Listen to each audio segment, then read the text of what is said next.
أعوذ بالله من الشيطان الرجيم بسم الله الرحمن الرحيم الحمد لله رب العالمين والصلاة والسلام على أشرف الأنبياء والمرسلين نبينا محمد صلى الله عليه وسلم وعلى آله وأصحابه ومن تبعه بإحسان إلى يوم الدين الله عز وجل falenderojmë falen dhe ndihmën vetëm prej Tij kërkojmë paqja dhe bekimi i Allahut qofshin mbi pejgamberin ton Muhammedin sallallahu alaihi wasallam, familjen e tij të pastër të ndershme, shokët e tij të drejtë dhe besnik dhe të gjithë ata që rrugën e tij e pasojnë deri në ditën e gjykimit.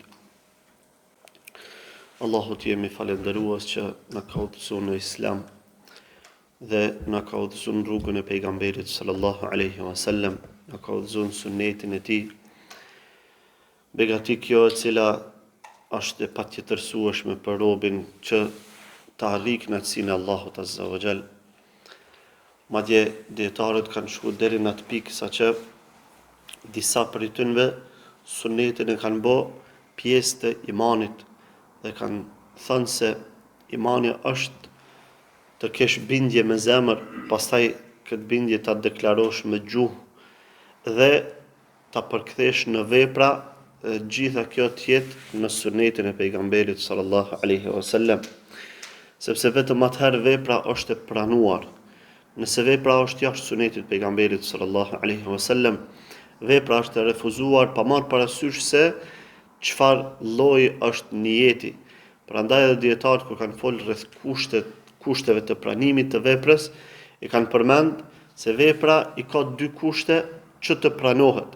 E para, të jetë sinqert vetëm për hir të Allahut azza wa jall, dhe e dyta të jetë në përputhje me praktikën e pejgamberit sallallahu alaihi wasallam.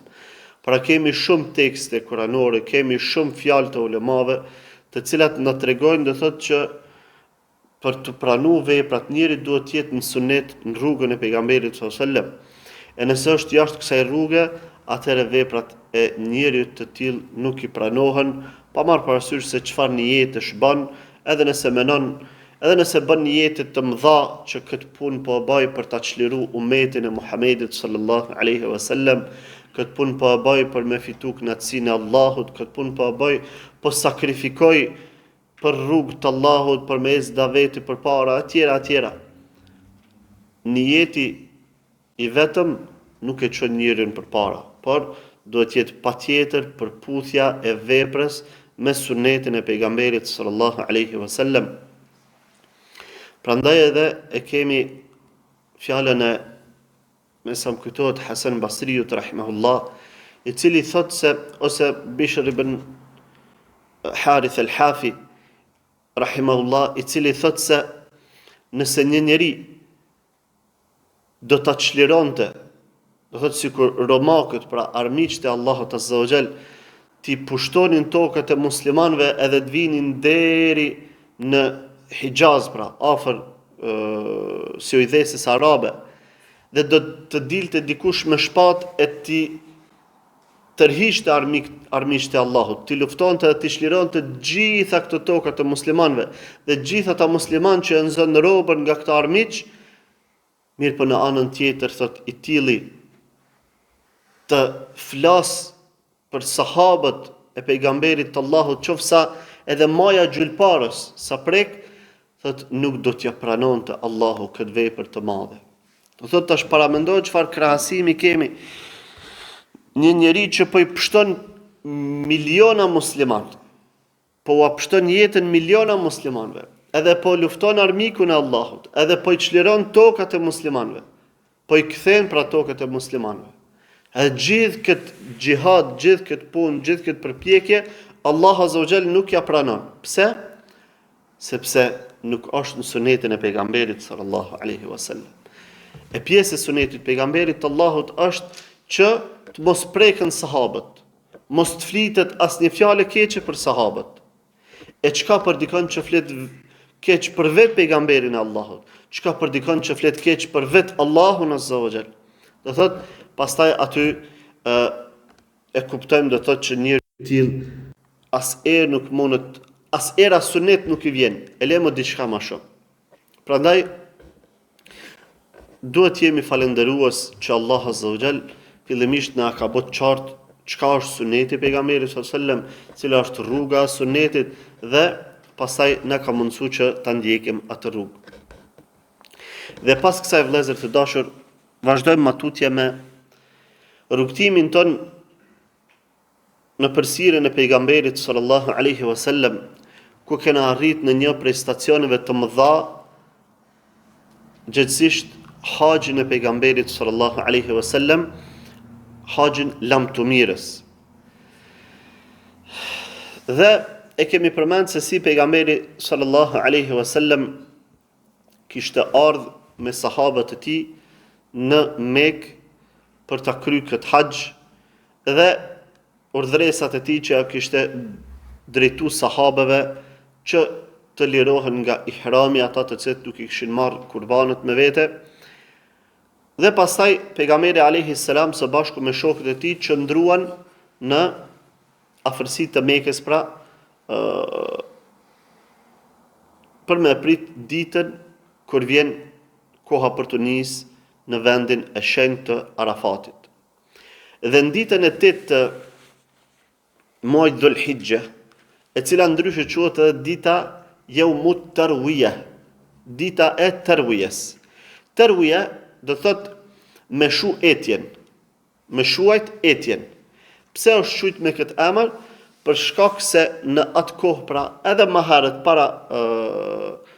para ardhjes së Islamit, para ardhjes së pejgamberit sallallahu alaihi wasallam, njerëzit kur kanë bë haxh në këtë ditë i kanë jënal afër puseve, afër vendeve ku ka pas burime të ujit dhe i kanë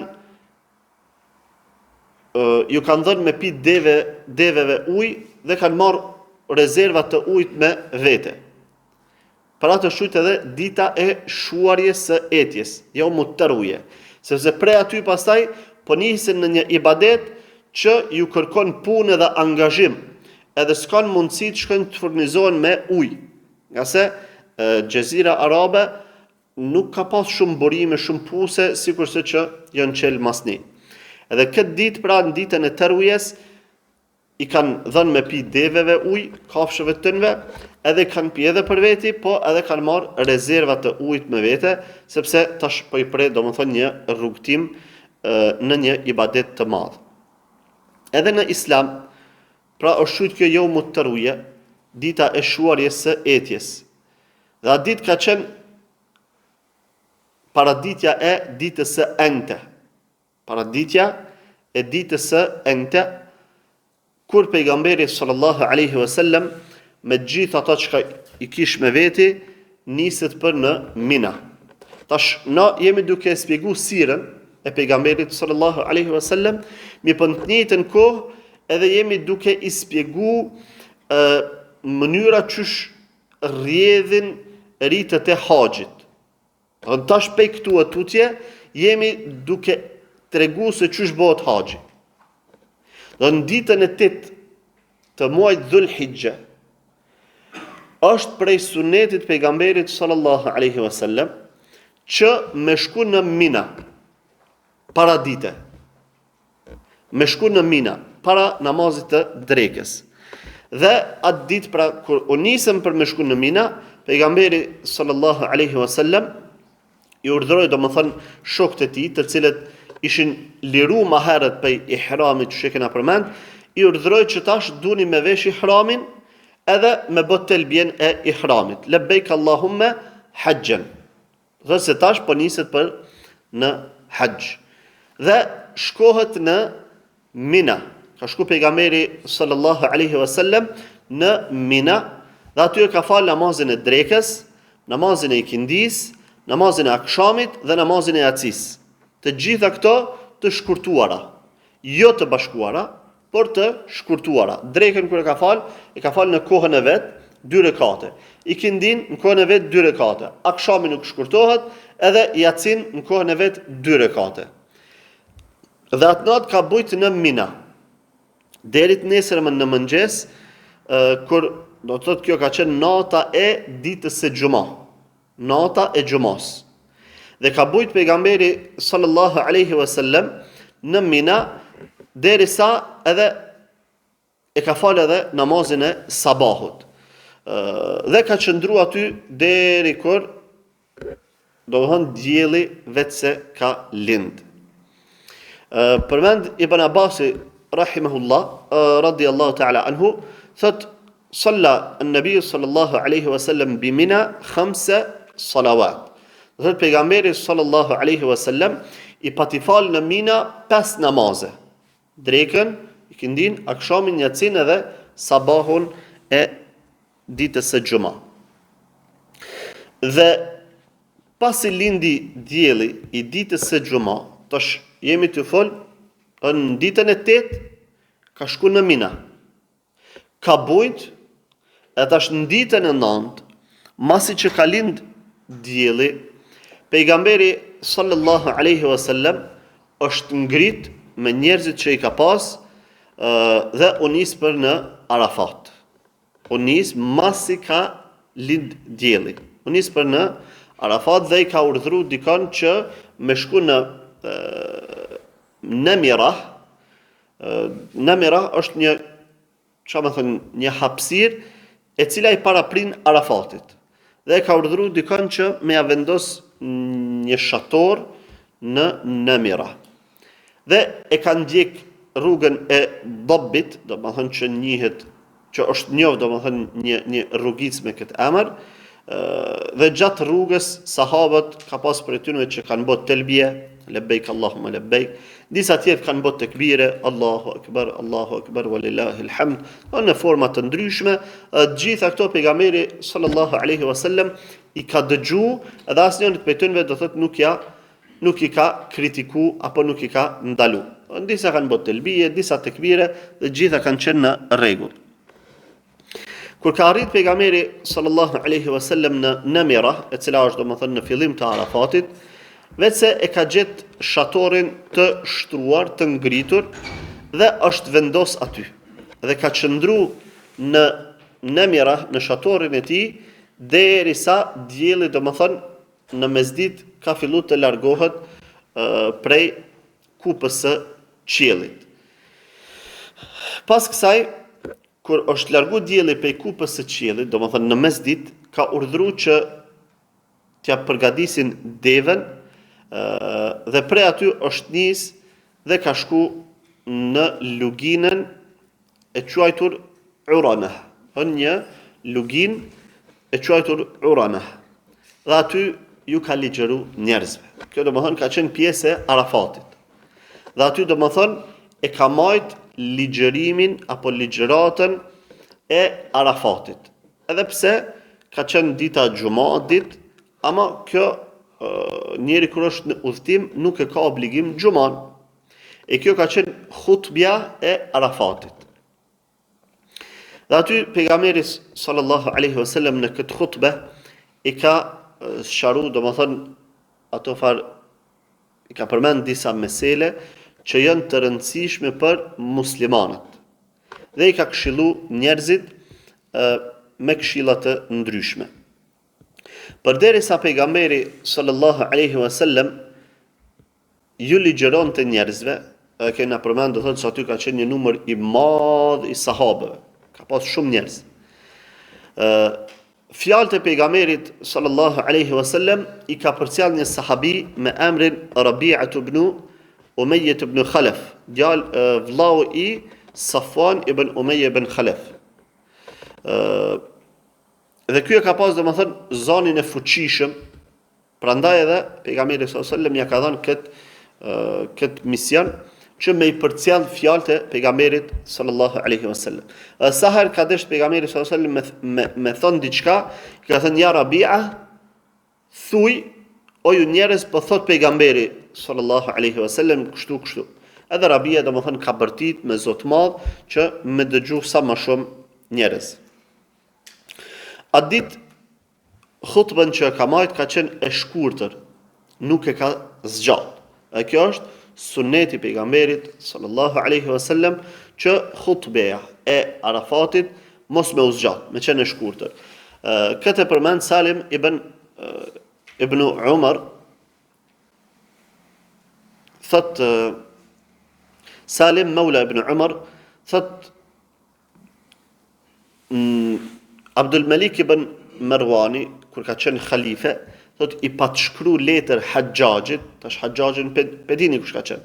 Do thot ai guvernatori Abdul Malik ibn Marwani që ka dardh gjakshëm, thot i ka shkruajt letër Hajjaj Thaqafiut që mos ta kundërshtoj Ibn Omerin gjatë haxhit.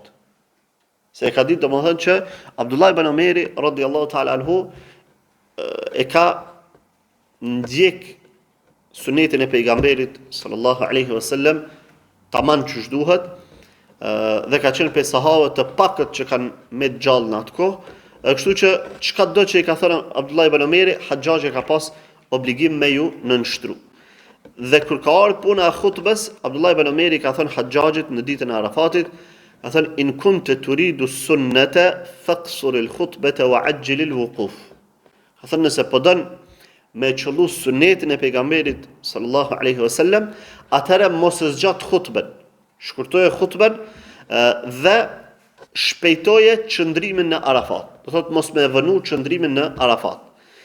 Kur e zgjat njëri khutben, pastaj e vënon qëndrimin. Kështu që e ka këshillu, do thot që me majt khutben të shkurtër.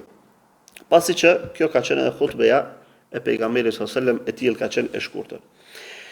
Çka ka përmbajt kjo khutbe? A ditë pejgamberi sallallahu alaihi wasallam ju ka thënë, ju ka drejtu sahabët dhe me këtë fjalë ju ka drejtu gjithë njerëzve.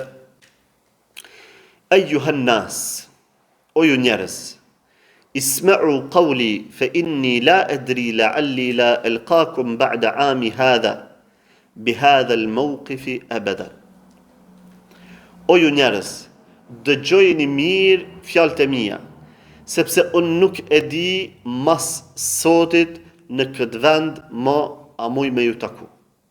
Do thotë kjo fjalë ka qenë një parathënie e fuqishme, sepse gjithë njerëzit e kanë kuptu se këto janë fjalë me rëndësi. Edhe a kanë shansa më me i dëgju këto fjalë, këto direktiva, këto mësime pe pejgamberit sallallahu alaihi wasallam apo jo. Dhe kjo fjalë u ka bërë qartë që ruajeni mirë këto perla, këto këshilla që do t'ua thot pejgamberi i Allahut sallallahu alaihi wasallam. Pastaj ka vazhdu ka thënë: Ejuhan nas, o ju njerëz, inna dima'akum wa amwalakum haramun alaykum ka hurmati yawmikum hadha fi shahrikum hadha fi baladikum hadha. O njerëz, gjakrat e juaja ose gjaqet e juaja dhe pasuria e juaj janë të shenjta për ju, sikur se shenjtria e kësaj dite sot, këtij muaji sot dhe këtij vendi sot. Do thotë i ka tubu 3 shenjtri. Në adim do thotë dita e Arafatit, çfarë shenjtri e ka. Saqë atë ditë pejgamberi sallallahu alajhi wasallam që do ta përmendim na ka treguar se Allah azza wa jall i falë robërit e tij gjithë që në Arafat. Edhe ja ka parapri kësaj dite, ja ka parapri 10 ditët e muajit Dhul Hijja, 10 ditët e para, për cilat ka thënë se vepra e hajrit nuk ka në kohë që është ma dashur se gjatë këtyre 10 ditëve. E dita 10 është dita, do thotë dita 9 pra është dita e Arafatit, që ka shenjtrinë e vet. Edhe pastaj ka treguar para ata të cilët nuk janë në Arafat që e agjerojnë këtë ditë, bëhet shkak që me ju afal mëkatet. Do thotë dita e Arafatit ka qenë ditë e shenjtë, ditë e shenjtë. Po ashtu muaji fi shahrikum hadha, ka thënë pejgamberi sallallahu alajhi wasallam. Do thotë në këtë muaj, në muajin Dhul Hijja, i cili po ashtu është domethënë një prej muajve me shenjtri. Ka thënë fi baladikum hadha, në këtë vend. Është fjala për Mekën edhe Arafatin, sepse dy ato janë vende të shenjta.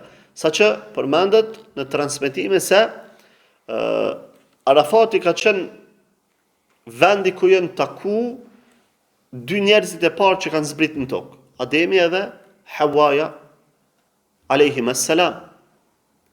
Do thot edhe dihet, do thot transmetimet që na kanë tregu se Allah Azza wa Jall kur e ka fillu krijimin e tokës e ka fillu prej Mekës. Pra vend me shenëtri të madhe. E trija këtë shenëtri pejgamberi sallallahu alajhi wasallam i ka tubu ku, ka thënë gjaku i juaj edhe pasuria e juaj janë të shenjta në mesin e juaj, sikur se shenëtria këtyre tre gjanave. Pra, çka na bën kjo me kuptu që pasuria e muslimanit është haram me prek, edhe gjaku jeta e muslimanit është haram me u derdh. Nuk lejohet. Ma lehtë është me e poshtru edhe me nënçmu ditën e Arafatit, edhe vendin e Arafatit, se sa me derdh gjakun e muslimanit ose me ja prek pasurinë e muslimanit. Sepse kjo po bën sa shenëtria e këtyre trijave. Ma lehtë është me rënu qabën se me shkel gjakun e pasurinë e muslimanit. Ma lehtë është me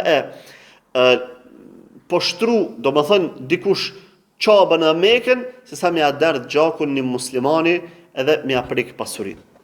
Tash paramendo, do thot në ditët e sodit, ku derdhet do më thënë gjaku i muslimanëve në Palestinë, në Gaza, edhe shkelet do më thënë shenëtria e jetës së tyre, shkelet shenëtria pasurisë së tyre, merren pronat të tyre, merren shtëpitë të tyre, edhe muslimanët anë mban rinduar të ryq. E kjo na tregon se sa shumë kemi kanë muslimat në zemrat e tyre madhrim për shtëpinë e shenjtë, për vendet e shenjta, për ditët e shenjta. Se diçka që është më e madhe nuk është problem që po preket. E këto më të voglat, prandaj e kuptojmë këtu ato që pejgamberi sallallahu alajhi wasallam ka tregu se ka marrë para ditës së Kiametit, ka me u shkatru qabje. Edhe do thot ka me ardhur një ushtri, e ka me qenë një prej etiopasve anej, që e ka përshkru pejgamberi sallallahu alajhi wasallam që ka me shkatru qabën gur për guri. Pse? Sepse pra. Dikush me thënë pse çysh ka mundësi kjo muslimant me e leju. Po sikur që po lejojnë tash me u derdh gjaku i muslimanëve në Palestinë, që ashtu njëjta ato kanë me leju. Sepse që ka në hadith, Allah Azza wa Jall do më thënë ka me fut në zemrat e muslimanëve el-wahan, dobësin. Çka është el-wahan? Dashuria për dunja, edhe harresa e ahiretit. Për muslimanin ditë sodit është më e rëndë me aprek dunjan e tij se sa ahiretin. E nin t'ju sha Allahu Azza wa Jall, e nin t'ju sha pejgamberi sallallahu alajhi wasallam, e nin t'ju përdhos feja Allahut Azza wa Jall, edhe smërzitet, nuk e ka problem. A me aprek dunjan e tij, me aprek pasurinë e tij, me aprek nderin e tij që ka të bëjë me dunja diçka, atëre u bë kiameti. Bëhet kiameti, bëhet e zesdita. Të lufton me çdo gjë që mundet. Ama kur preken shenëtritë e fesë, nuk lëviz zemra asnjë tërë. Thirret domethënë ditë sodit për bojkotime të ndryshme. Jo bojkotone këtë produkte, atë produkte. Ndërsa e njëjta thirrje nuk bëhet të bojkotohen gjanat që me tekst na kanë ardhur të bojkotohen. Pejgamberi sallallahu alajhi wasallam ka thënë, unë jam i distancuar nga çdo person që jeton në vendet e kufrit, në vendet e shirkut, jeton mesin e mushrikinëve. Ditë sotit muslimanë shumë lehtë niset veç pse ju kanë ngushtu puna, e dikush për luks niset prej vendit muslimanëve, shkon në vendin e kufarëve, punon 1 muaj, 2 muaj, ndoshta me kohë gjatë rrin, pa problem, nuk i lëviz zemra asnjë tro. Ndërsa pejgamberi sallallahu alajhi wasallam ka thënë, unë e bojkotoj ato i cili jeton në mesin e tyre. E këto thirrin në bojkotimin e dopijeve, do ushqimeve. S'po themi që ato të mos bojkotohen. Ama kur t'ju vjen rani, Pejgamberi s.a.s. ka thënë, unë jam i distancum nga çdo kush I cili e kundërshton sunetin tim. Ka thënë, unë jam I distancum nga çdo kush që shpik bidate. Edhe ishe që ata bashkë që thirin në bojkotimin e produkteve bëjnë të madhe, ishe që as mërziten për bidate, e pin bidatin sikur se shërbetin, edhe tjerë që thiren që janë sunet rrin pa problem me bidatxhi, aknina tani thot bojkotoje Coca-Colën, bojkotoje atë tjetër. O zotni, bojkotoje senet me ran, qysh kanë ardhë. Bojkotoje do në qysh duhet venet e kofrit. Ti shkon një shërben aty në vend 1 muj, 2 muj, 3 muj, 1 vjet. Të njëjtën rënon atje, kënene për jetës sociale bojkoti. Shkon rrin të ditën me bidatxhi. Të ditën domethënë hyrjen e tij, daljen e tij, ngrënien e tij, pirjen e tij e ka me ta, kënene ta I thot bojkoti. Po s'ka mundsi ummeti mu kfillë me përparue me për pa I bojkotu një hersanet që na ka thënë pejgamberi s.a.s. tekstualisht të bojkotohen. E pastaj vime edhe te këto. Ama që shka mundsi mu forcu ummeti, kurse njerëzit që vete kanë dobësu ummetin, na I ngritu. S'ka mundsi. Nuk ka bereqet pastaj. Edhe mu qu musliman sot, mu qu me luftu, s'ka në bereqet o vlla. Pse? Se madhrohen ata të cilët e poshtrojnë sunetin. E nëse dikuj I dokën këto fjalë që ai na lodhi gjithë bidati, suneti, atëherë I thënë që ti pi vetës do të më nis. Atëherë thënë, prandaj, që kjo është shkaku, pse na dobësu? Se nëse na të kuptuar rëndësinë e kësaj rruge, rrezikun e bidatit, fllëçtinë e bidatit, si na të kuptu? Rëndësinë e sunetit nuk kemi duke e kuptu. Atë fjalën që përmenda në fillim dersit, që ka thënë Bishr el-Hafi rahimahullah. Na tregon realitetin e atij që ka kuptu sunetin. Veç një fjalë pak me thënë dikuna, me thënë për dikon për sahabë, pak. Dhe Allah azza wa jall as jihadin sa pranon, se lemon e vepër më të vogël, pas jihadin sa pranon, që jihadi është prej sakrificave më të mëdha. Prandaj pejgamberi ka thënë senamu dini el jihad. Maja e fetarisë është jihadi. Që njëri domethën kur të arrin kulm të fetarisë, që është jihadi. As çato sa pranon. Pse? Se e ki fol një fjalë pak të mirë për dikon për sahabëve. E qka kur të vetë bosh fabrike bidatit, vetë bosh reklame bidatit. Nësë shpreso pasaj më të pranu bojkoti, ajo tjetër. E këtu do më hënë, në bëhet e qartë që njerëzit në ditë sotit se kuptojnë atë shka o suneti, atë shka o bidati, veç ju kanë bo si terma, dalin në përhytbe, çdo bidat është devijim dhe çdo devijim çon në zjarr, kur të këqyr si të zbret për hutbes me bidate. Çush po don bereqet pastaj. Prandaj, sanët duhet me nis me u përmirësu me ran. Pe aty ku është kput zinxhiri. Nëse u kput hallka diku, ti domethën kote ki kapën këto hallka tjera për mas. Dush me shku të hallka ku u kput, me lidh, pastaj mu kap për litari. E neve kjo është domethën që na mungon. Prandaj pejgamberi sallallahu ka thënë që shëntria e gjakut të muslimanit, shëntria e pasurisë së muslimanit është më e madhe se shëntria e Çabës, shëntria e Arafatit edhe shëntria e muajve të shenjtë. Kot njëri domethënë I madhron muajt e shenjtë nëse nuk e madhron gjakun edhe pasurinë e muslimanit. Pastaj vazhdon hutbja e tij, thot ala inna kulla shay'in min amri al-jahiliyyati tahta qadamayya mawdu'.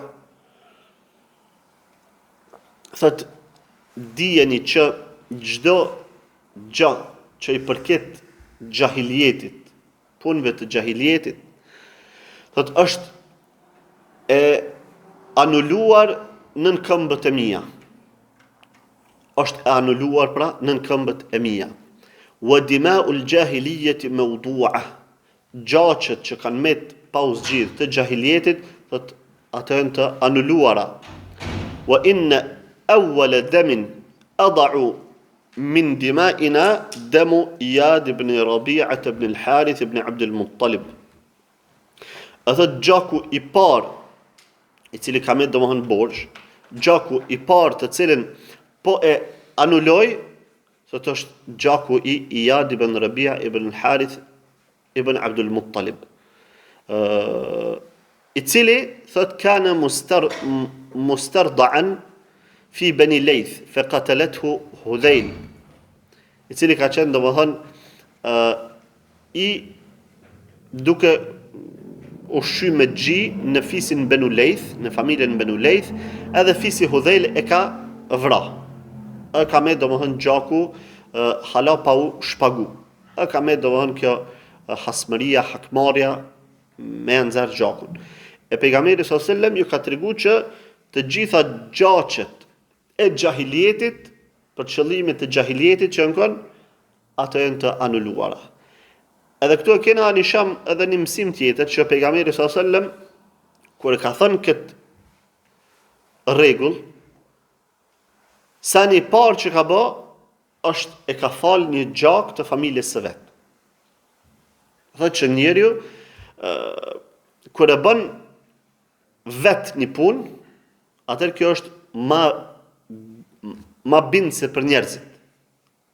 Nuk ka diçka në të thatë. Ju thot bëjeni këtë, e vetë nuk e ban. E prandaj pejgamberi sallallahu alajhi wasallam e ka zgjedhur domthon këtë që nuk jam vetëm duke e thënë, edhe nuk mundet me dal dikush më thon vallai ja Rasulullah ti nuk e din çka është me ta vrarë anëtar të familjes, nuk e din çka është me gjakun me fal e tjera sa aron. Jo, pejgamberi sallallahu alajhi wasallam ka treguar. On veç para gjithë juve po fali këtë gjak. Edhe këtu kemi edhe një mësim tjetër ku thot ala inna kulla shay'in min amri al-jahiliyyati mawdu'. Domethënë çdo sen pe punëve të xahilietit është e anuluar. Është e anuluar. E tash çdo sen që llogaritet në Islam, punë e xahilietit, me këtë fjalë pejgamberi sallallahu alaihi wasallam po na tregon që duhet të lihet mrapa shpine. E pej këtënve është el-fakhru bil-ensab.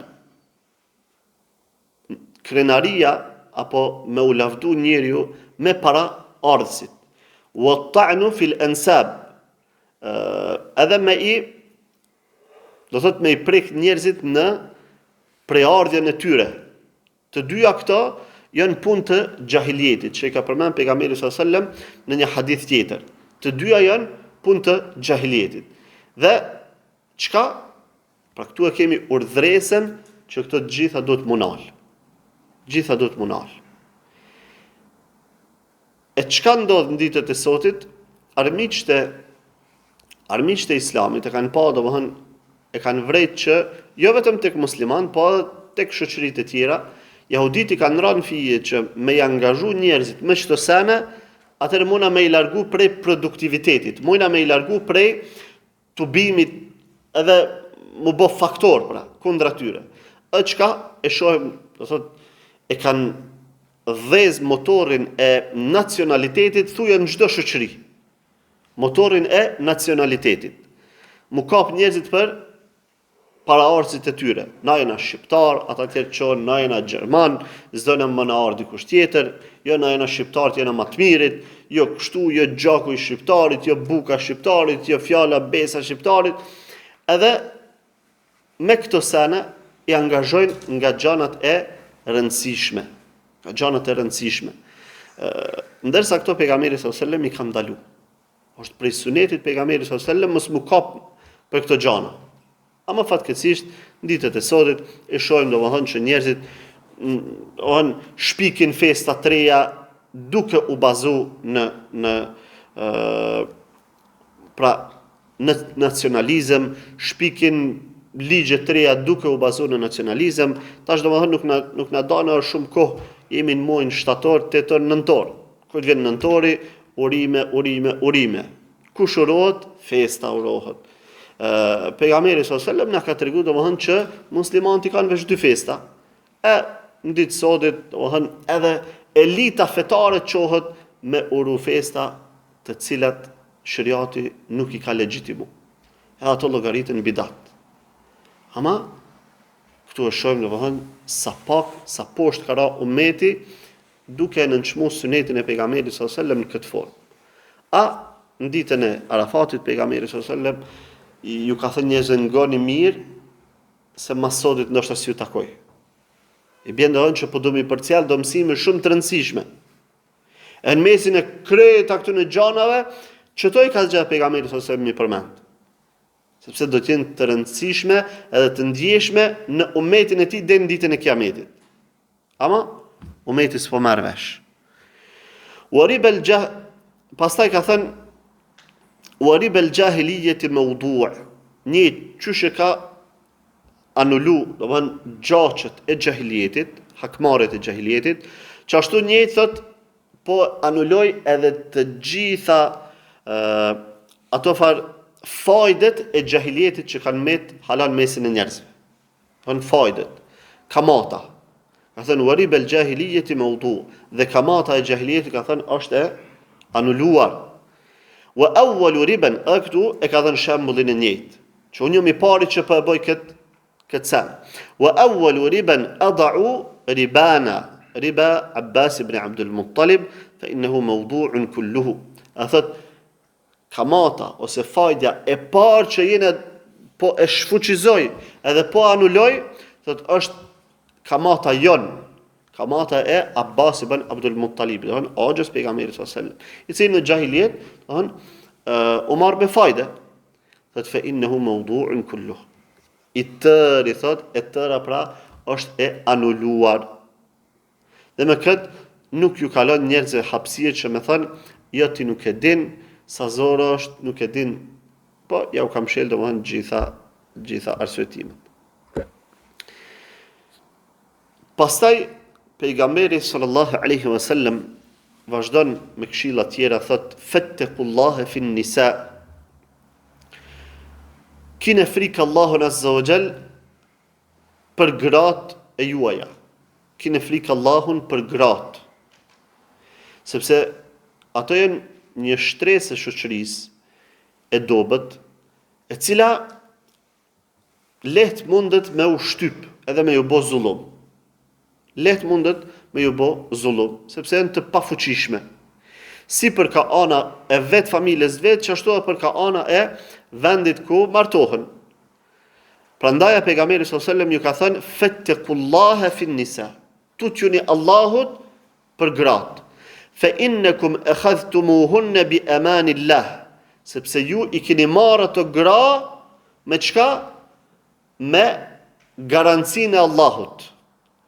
Wastahlaltum furujahunna bi kalimatillah.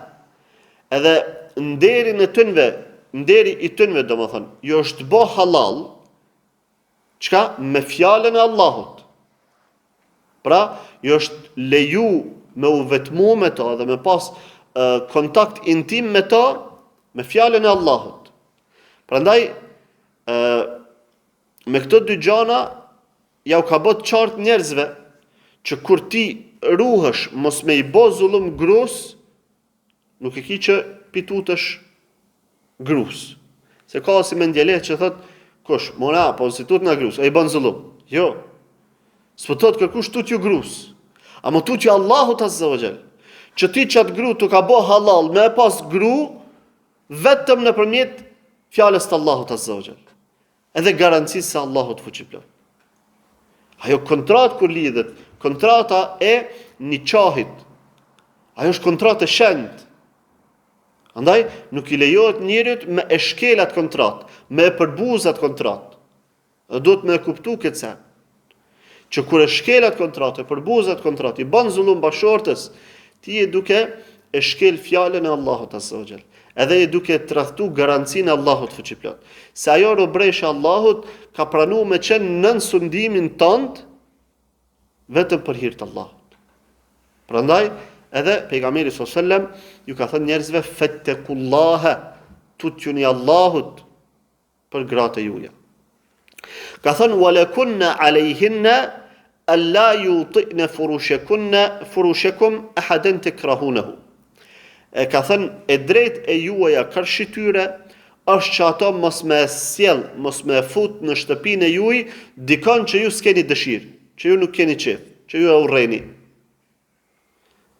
Kjo është obligimi gruas kërshi burrit. Që nëse burrit nuk i pëlqen filani, fisteki, fistekja me hyn shpinë e tij, nuk ban gruaja me sjell dikon që burri s'ka qef. Ose me sjell diçka që burri s'ka qef. Ose me dal diku ku burri s'ka qef. Kjo do më thënë është për të drejtave të burrit. Masi që Allah Azza wa Jall ja u ka shtrëngu burrave që keni kujdes me gratë e juaja. Mos mi bëj zullum, mos. E tash është e drejtë e burrave me pas disa çka? Disa të drejta kërshi grave të tënve. Edhe gratë duhet me ju nënshtru. Edhe ato le ta kuptojnë që kur po i nënshtrohen burrave të tënve, nuk do të thotë që po ju nënshtrohen drejt për drejt atënve, po fillimisht po ju nënshtrohen Allahut Azza wa Jall. Sepse lëvizjet feministe, bidati i feminizmit që është përhap edhe te muslimanët, ka mundësi disa gra me ndjelehta mendojnë që në nështrimin ndaj burrit unë s'kam nevojë për burrin. S'kam nevojë, pse më ju nënshtru këtina, pse më ngu këta? Ti e ki obligim me ju nënshtru Allahut Azza wa Jall fillimisht. E Allah Azza wa Jall ka obligu me ju nënshtru burrit.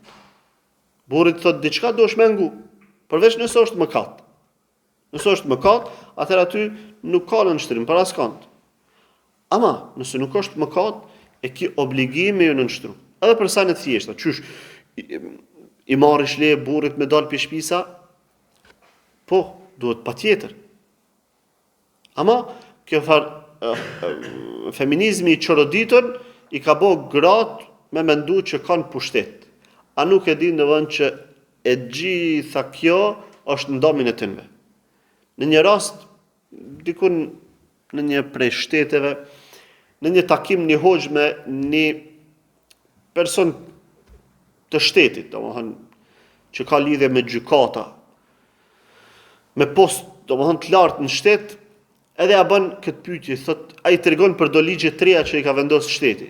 Se gruas nuk guxosh kështu, nuk guxon kështu, gruaja mund të thirr policin, tani domethënë automatikisht burri është në faj nëse domethënë shumë ligje që në kundërshtim me familjen. Edhe ky hoxha pyeti thotë, çka jeni ty bë grave kështu? Ai thotë hoxh, këto ligje janë me i përgatit gratë për xhehenam. Është fjala për një shtet islam, musliman. Thotë këto ligje janë me i përgatit gratë për xhehenam. Se kur ajo rebelohet ndaj burrit, ka bë mëkat të madh. Kur ajo i shkel ligjet që Allah Azza wa Jall ka thënë se mos me dal pa lejen e burrit e tjera, le që në një këtu se ka dëgju burrin, po e dyta momentin që del pe shtëpis pa lejen e burrit, një shejtan veç lëshohet për mas. Edhe bukon në ashta mlume komplet, shejtani ka mi bë fitnë dikuj pe meshkëve që kalon ajo rrugës, ka mi bë fitnë. Ka mi bë fitnë në diçka. E lema do më thënë kër është ma shplume. Ka mi bë fitnë. E pastaj rritet fitnë në shoqëri. Edhe ku përfundojnë këta, s'ka nevojë, do më thënë me vendos hipoteza, ku mujna me përfundu nëse jalëshojmë dizginat. Vesh të këqyën vendet e perëndimit, që atje përfundojnë. Edhe burrat e gratë. Dhe në atë pikën që më burri nuk ngihet me gra, as gratë nuk ngihen me burra, po tani këqyën me kafshë, këqyën me zvete, këqyën të zeza. Çështu shkatërrohet shoqëria. Tash i shohim domethënë që në perëndim janë duke vajtuar më të madhe që popullata nuk kanë me metë edhe shumë vite që vendet e perëndimit kanë mu asimilu. Pse? Se ai far kuota e lindjes veç është duke shku, duke rënë deri në ato pika që shoqëria s'ka mundësi me uri më këmbë më. se gjeneratat e vjetra po vdesin, gjeneratat e reja janë shumë pak në numër, ajo farë kuota natalitetit e lindshmërisë është shumë e vogël, edhe shoqëritë perëndimore veç kanë me humb së ekzistuari. Ama kjo është një varë që ja kanë qelë vetvetes. Ja kanë qelë vetvetes. Ku ka nis kjo? Qëtu. Te që kjo fjale pejgamberit sallallahu alaihi wasallam, fattaqullaha fin nisa. Tutjuni Allahut për gratë e juja, edhe në anën tjetër domethënë që ka thënë grave, kini kujdes, dëgjoni burrat e juaj se kanë pejshtini në shtëpitë e tyre. E thot pastaj, fe in fa'alna dhalika, nëse ato e bëjnë këtë shkelje, e shtin në shtëpitë burrit, dikon që burri s'ka qef. Thot fe in fa'alna dhalika, nëse e bëjnë këtë dhe nuk tërhiqen, vazhdojnë me kokëfortësi, thot fadribuhunna darban ghayra mubarrih. Rrihni pa ju shkaktu dame. Jo dame domethënë që ja thën komën, ja thën dorën, ja lën trupin shenj, jo. Ama rrahje për edukim. Rrahje për edukim. Këto varthirjet, ndicodit që janë, s'ban mi rreh gratë, nuk ban, këto janë thirrjet të shejtanit, domethënë. Pejgamberi sallallahu alajhi wasallam ka thënë, rrihni kur s'ju dëgjoj. Rrihni kur s'ju dëgjoj. Ama në të njëjtën fjalë ka thënë, darban ghayra mubarrih. Rrahje që nuk i shkakton dame. Ama rrahje vetëm sa të edukohet. Walahunna alaykum rizquhunna wa kiswatuhunna bil ma'ruf. E thotë drejta e tyre karshi juve është që t'ja siguroni rizkun edhe veshjen me mirësi, bil ma'ruf. Kjo fjalë domethënë ka qenë e vendosur edhe e thanën pe pejgamberit sallallahu alaihi wasallam me urtësinë më të madhe. Është një fjalë thjesht, bil ma'ruf në fund. Ju e keni obligim ja u siguru rizkun edhe veshjen e tyre bil ma'ruf. Me vendos një balancë. Me vendos një ekuilibër, që mos me qu kry pastaj gratë me thonë, juve Allah azza wa jall ta ka obligu më sjell rizk, ta ka obligu më siguru veshmbathje, unë e pedu një fistan 1.000 euro, një parkpuca 300 euro, një kësi një asi, hajgore. Që atë në fund ka thënë, bil ma'ruf. Qaqsa nuk del jashtë kufive të mundësive. Unë pja u boj obligim këtë burrave, ama jo, pastaj gratë mi u hyp në krye. E kjo është domethënë e drejtë e grave. Mi u sjell rizikun edhe me çka? Me u siguru veshmbathjen. Ajo dëgjon ty, rrin në shtëpinë e saj. S'po mundet me dalë me punu, s'po mundet me dalë me siguru rizikun e vet, prandaj ti si burr duhesh me asiguru. Momentin që se siguron, bën mëkat. Bën mëkat. Edhe aty ndodh edhe pastaj prishja e familjeve, sepse gruaja nis manku që burri nuk po na siguron ato gjanat esenciale për jetesë, e pastaj nis me dal jashta kufive, nis me e kundërshtu burrin. Kur i kundërshton gruaja burrin, pastaj ndodhin edhe në fëmijët e tyre probleme, nuk e dëgjojnë babën, se mësohen kur e shohin nanën ty mos e ngu babën, mas ne çish kanë më ngu fëmia babën. E kur gruaja e fëmia se ngojnë babën, tani nis me u bë fitne në familje jashtë familjes. Kjo tani është zinxhir. Zinxhir domethënë që e prek komplet shoqërinë. Andaj kur vjen puna e prishjes së grave dhe femrave, fajet i kanë burrat. Të duhet me kuptu. Fajet i kanë burrat. Në dy cilësi. Ose në cilësinë si bab, ose në cilësinë si burr. Kur prishet një femër para se mu martu, fajet i ka baba. Kur prishet masi të martohet, fajet i ka burri. Ajo i kur ato pasojat e prishjes të vet. Ama dhe burri kamikor pasojat e prishjes së gruas, apo baba pasojat e prishjes së vajzës së vet. Kamikor. Se Allah Azza wa Jall ka thënë, ku anfusakum wa ahlikum nar. Runë vetën e juaj edhe familjet e juaja prej zjarrit. Burri është ai që duhet me rrit gruan, mos me dalë jashtë kufive që me bë punë që çojnë në zjarr. E kjo obligim. Po s'pungon, po prishet që, po le të prishet qefi. Ti dosh me ditë se aty në kufit. Jashtë aty në kufive mos me lën me dal. Nëse del dosh me këshillu, nëse s'merr vesh dosh me bë hexher në shtrat, me bojkotu në shtrat. Mos më afru. Nëse s'dëgjon do të më arre, nëse s'dëgjon do të më lshu. Se ti nuk ban me çu vetën zjarr xhehenamit për shkak të një grus.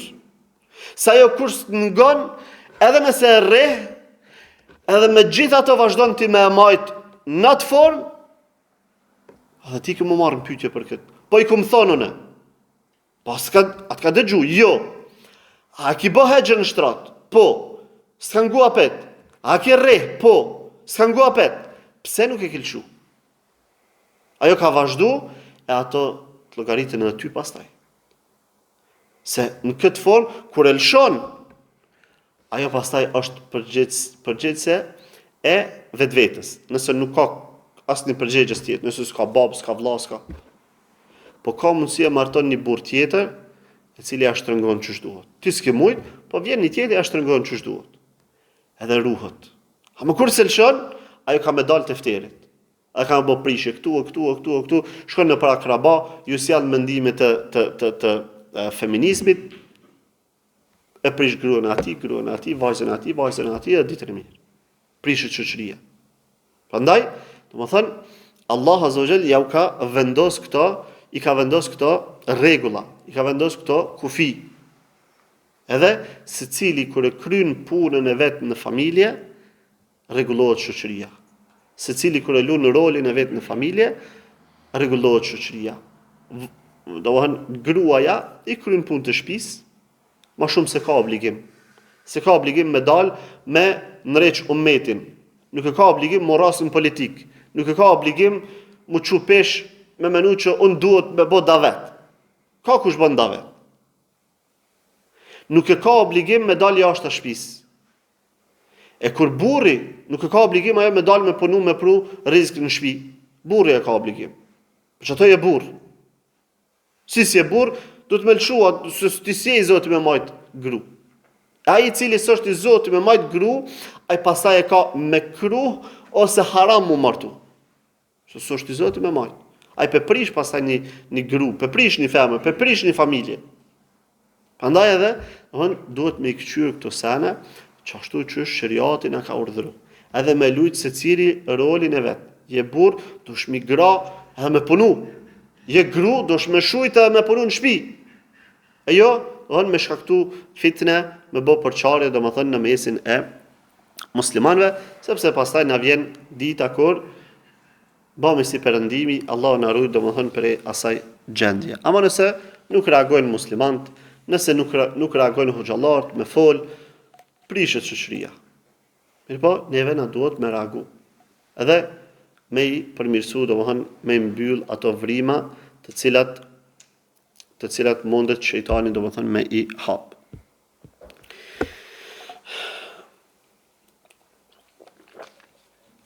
Pastaj ka vazhdu pejgamberi sallallahu alaihi wasallam ka thënë ayyuhan nas inna Allah qad a'ta kulli dhi haqqin haqqahu. O ju njerëz, dini se Allah Azza wa Jall ja ka dhënë secilit hakun e vet, çai takon. Ka thënë fala wasiyata liwarithin. Prandaj ka thënë nuk ka testament për një trashëgimtar. E ka përmend një mesele pejgamberi sallallahu alaihi wasallam, e cila mund të më qenë me u bë fitne mesin e njerëzve, ku një prind mundet me para vdekjes e don njërin prej fëmijëve më shumë, edhe lën një testament. Thot, 1/3 e pasurisë po ja lë filanit për djemve. Edhe kur vdes, testamenti mu çun vend, pasuria duhet mu dha një treta, mi u dhon atij personi, e pjesa tjetër e pasurisë me u nda në trashëgimi sipas rregullave të trashëgimisë. E çka ndodh? Aty ndodh zullumi. Ndodh zullumi, ku njëri prej pasardhësve merr ndoshta shumë më shumë pasuri se tjerët. E këtë pejgamberi sallallahu alajhi wasallam ka ndalu. Ka thënë: "Fala wasiyata li warithin." Nuk lejohet me lënë testament për një trashëgimtar, nëse është në listën e trashëgimtarëve. Nuk lejohet me lënë testament. Testamenti lejohet për njerëzit që janë jashta rrethit të trashëgimtarëve.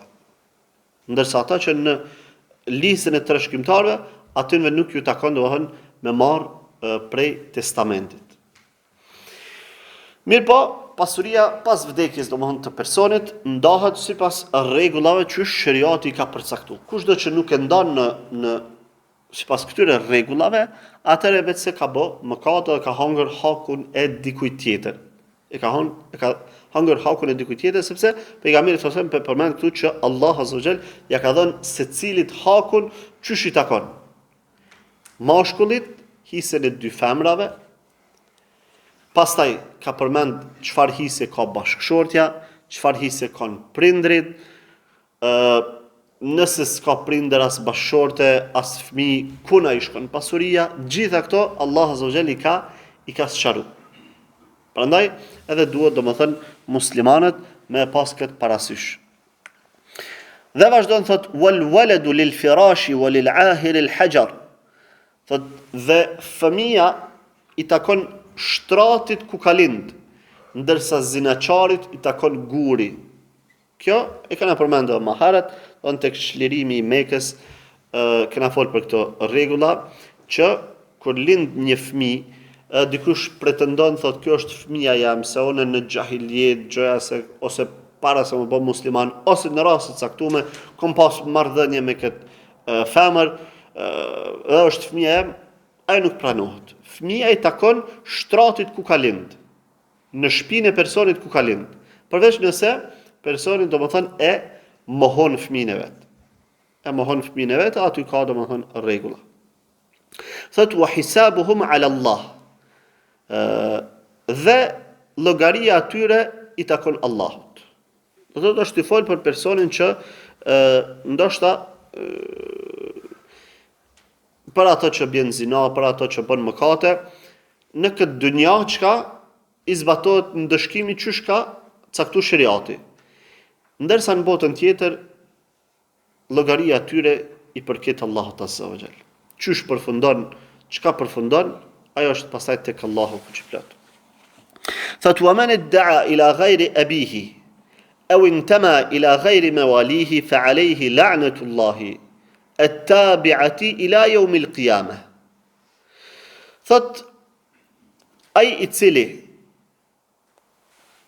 pretendon ose thirret në emër të dikujt tjetër përveç babës së vet, ose ai i cili e ndron përkatësinë e vet prej atyre që kanë liru kur ka qenë si robër, thot mbi ta është mallkimi i Allahut që përcjell deri në ditën e Kiametit. Mallkimi i Allahut që përcjell deri në ditën e Kiametit. Ona është fjala për personin i cili e mohon atësinë ndaj babës së vet dhe pretendon që ka një atësi tjetër. Kjo është mëkat i madh, prandaj e ka ardhur dënimi ose ndëshkimi me mallkim. Dhe në çdo vepër që ka ardhur mallkim, ajo llogaritet mëkat i madh. Sigurisht dikush qoftë në ndrimin e dokumentave, e ndron dokumentet për arsye të caktuara që gjëja se mu thirr në emër të dikujt tjetër. Ka rastisme dëgjoj raste të këtilla si shembull konkret, domethënë, njëri ka shkuar ka ndrru certifikatën e lindjes, mu thirr në emër të Axhës, sepse Axha ka vizë në perëndim, edhe ky për me ndrejt vizën, çush i thënë vizë të përgjithshme me marra, çka i thënë, e ka ndrru atësinë. Edhe në certifikatë ka bërë se është djali i filanit, përderisa ky është djali i fistekit. E kjo hyn këtu. Ndrimi domethënë i atësisë. Edhe tjetra, ajo domethënë ka të bëjë me robër, sheriatikisht domethënë kur një familje ose një person e liron robin, ai llogaritet i çrobruari i çtij personi. Edhe robi nuk ka drejt të thirret në emën të dikujt tjetër që s'e ka liru. Sepse në atë kohë, kur dikush është liru, tani u thirrë me emrin e asaj familje. Si me thënë, ai u kanë rob, po mi u thirrë edhe emri i, për shembull, Kelmendi, ose Gashi, ose sepse e kanë liru gasht. Ka domethënë në histori edhe njerëz të cilët janë liru domethënë në këtë formë edhe janë thirrë në emër të atyre që kanë liru. Dhe ka thënë la tunfiqu al-mar'atu shay'an min baytiha illa bi idhni zawjiha. Ka thënë dhe femra, pra bashkëshortja, nuk harxhon nga shtëpia e vet diçka pa lejen e burrit të vet. Nuk lejohet me harxhu diçka pa lejen e burrit të vet. I kanë thënë ja Resulullah, wala at-ta'am, o i dërguari i Allahut, as ushqimina. Ka thënë dhalika afdalu amwalina. Ka thënë po bash ushqimi është ajo far pasuria më e vlefshme edhe e çmuar e njerëzve. Parja për çka bëhet për me ble ushqim. A monesh me parë mungis monesh, do ushqimi është pasuria më e vlefshme. Prandaj do thot edhe këtë rregull e ka përmend pejgamberi sallallahu alajhi wasallam që bashkëshortja nuk guxon me harxhu pa lejen e burrit të vet. Diçka prej pasurisë së burrit, thonë që është në shtëpi. Ndërsa nëse është pasuri e saj, është e drejtë e saj me harxhu. Ama nëse është pasuri e burrit, nuk lejohet. Qoftë edhe ushqimi i thjeshtë. Pastaj ka përmend pejgamberi sallallahu alaihi wasallam ka përmend edhe disa gjëra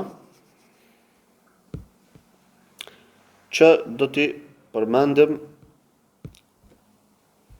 shpejt inshallah, sepse nuk kanë shumë fjalë. Thot wal ariyatu muaddatun wal minhatu mardudatun wad daynu maqdiyun waz za'imu gharim. Ka përmend me fjalë me shprehje shumë të shkurta disa rregulla shumë të rëndësishme. Ka thënë al ariyatu muaddatun, sani që merret hua, sani që merret, domethënë hua, ai duhet të kthehet. Nuk i bëhet pron atij që ka marr hua. Ja huazën diku në një sen, që më thënë, një telefon, ose një vetur, ose një diçka ma thjesht. Edhe mas një kohë, me llogarit vallatash.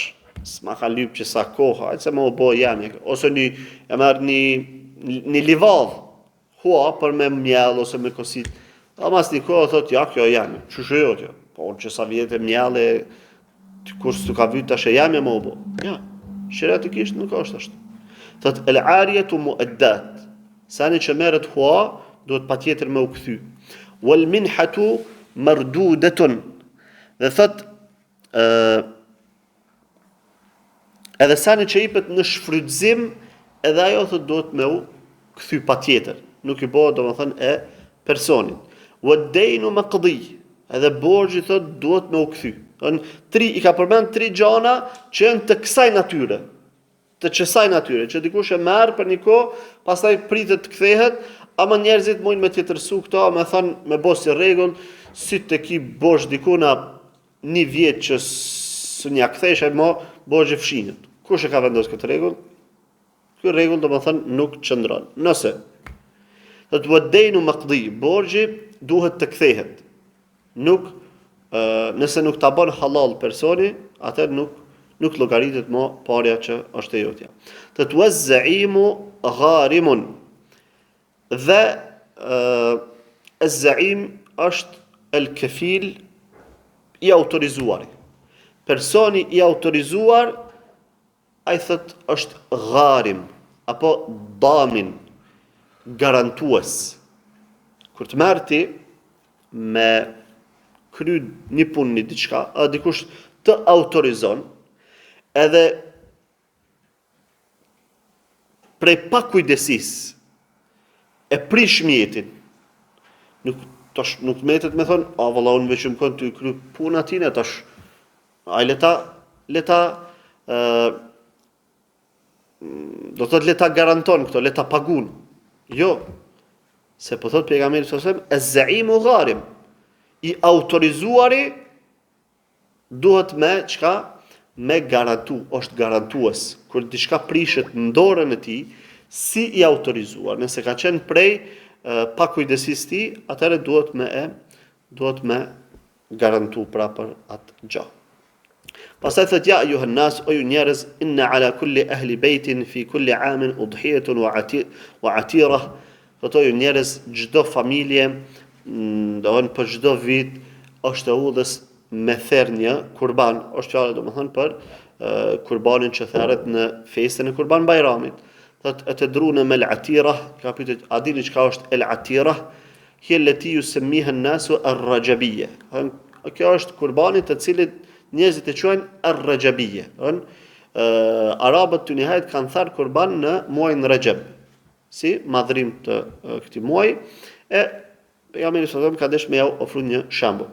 Ka thënë wa man lam yajid na'layni falyalbas khuffayn wa man lam yajid izaran falyalbas sarawila lilmuhrim.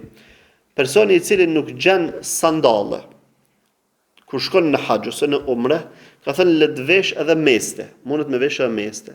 E ai që nuk gjen izar, është fjala domthon për ato që pështjell pjesën e poshtme të trupit, atëherë mundet me vesh edhe sarawil.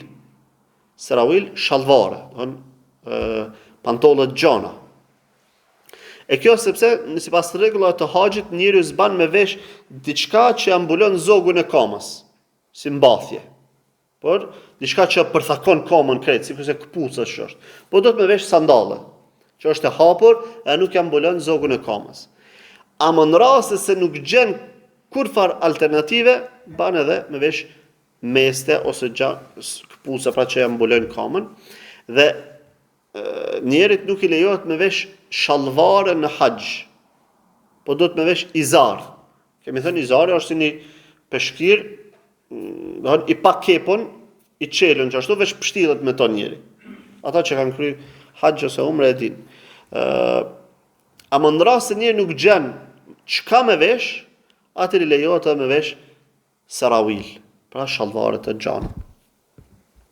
Thot وقد تركت فيكم ما لن تضلوا بعده إن اعتصمتم به كتاب الله.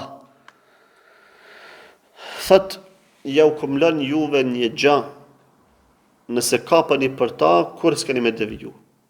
Ajo është libri i Allahut. E kjo domethënë është një këshill e madhe që kushdo që kapet për librin e Allahut, për litarin e Allahut, ai nuk devijon. Kushdo që kapet për diçka tjetër, ai është devijuar çysh në fillim. Thot wa antum tus'aluna anni fama antum qailun. Thot e kur të pyetini për mua, çka keni me thënë? Njerëzit i thënë nashhadu annaka qad ballaghta wa addayta wa nasaht. Thot na deklarojmë se ti e ke çunë vën mesazhin, e ke kry misionin tënd, edhe je kon i sinqert edhe i çiltër dhe na ke këshillu. Atëherë kur ja thënë këto fjalë pejgamberi sallallahu alaihi wasallam ngrit gishtin e tij ka qielli dhe thot Allahumma shhad, apo me dorë ka njerëzit 3 herë Allahumma shhad, Allahumma shhad, Allahumma shhad. Do thot o Allah ji dëshmitar për fjalët e këtyre. Do që pejgamberi sallallahu alaihi wasallam e ka pas gajle apo qënë në vend misionin e tij. Edhe pse ka ditë që Allah azza wa jall do thot e ka vrojtua dhe e ka pa dhe ka monitoru në vazhdimsi se çka ka bë. Ama ka pas gale që dikush me dëshmu për ta se ka kry misionin, sepse llogaridhënia në ditën e Kiametit është e vështirë. E ka pas domethënë këtë gale, çysh ka me dal para Allahut azza wa jall, e këta i ka marrë dëshmitar. Allahumma shhad, o Allah, je dëshmitar se çka po thënë. Me këtë fjalë pejgamberi sallallahu alaihi wasallam e ka përfundu hutben e tij. e ka përmbyll domethënë hutben e tij me mësimet pra që i përmendëm dhe arsyeja pra tham që pse pejgamberi sallallahu alajhi wasallam i ka zgjatur bashkë këto këshilla, bashkë këto mesele me i përmend për faktin se do të jenë të rëndësishme në ummet. Dhe e shohim pra që ummeti më pastaj në shumë raste ka deviju për shkak se si kanë kuptuar çdo mesazhe të hutbes së fundit të pejgamberit sallallahu alaihi wasallam. Pas kësaj pejgamberi sallallahu alaihi wasallam e ka urdhëruar Bilalin dhe me thirr domethënë ezanin, pastaj e ka thirr ikametin dhe e ka fal drekën 2 rekate. Pastaj u çun kom, apet e ka thirr ikametin Bilali e ka fal ikindin 2 rekate dhe pastaj ka hyp në domethënë në devën e tij, aty ka qëndru domethënë në Arafat, ka qëndru deri në perëndim të diellit. Dhe ka qëndru i drejtuar ka kibleja, i drejtuar pra ka kibla, durt e ngrituna dhe ka bë dua me përgjërim dhe me nënshtrim dhe me modesti dhe me përulje ndaj karshi Allahut azza wa jall. Deri prej drekës, veç që hutbet shkurt e ka marrë, ata në pej drekës deri në perëndim të diellit, deri në akşam ka qëndru duke bë dua.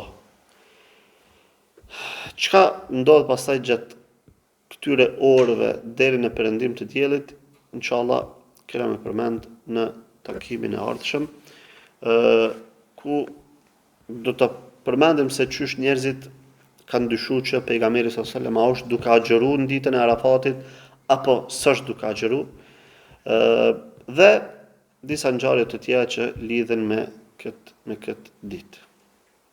Ne lutim Allahun azza wa jall që na jap bereqet në këto mësime, lutim atë që na mundsoj këto mësime t'i marrim dhe t'i mësojmë dhe t'i praktikojmë atëherë kur na duhen.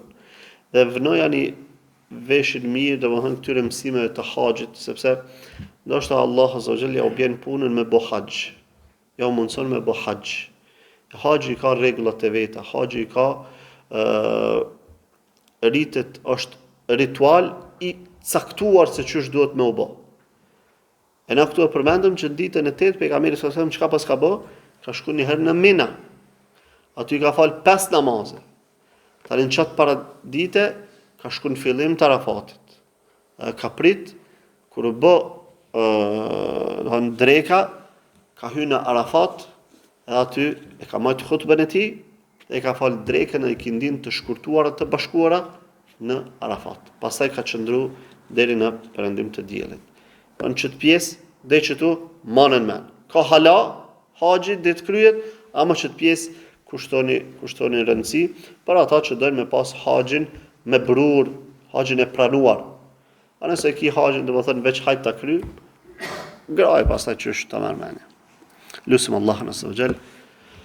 Dhe fal mëkatet ato që i bëmë me dije pa dije, lutim atë na udhëzojnë sunetin e pejgamberit sallallahu alajhi wasallam dhe të na marr shpirtin në këtë rrugë, lutim atë në botën tjetër të na ringjall me grupin e Muhamedit sallallahu alaihi wasallam dhe të na strehojë në firdausin e tij. Qul qawli hadha wastaghfirullah li wa lakum wa atubu ilayh.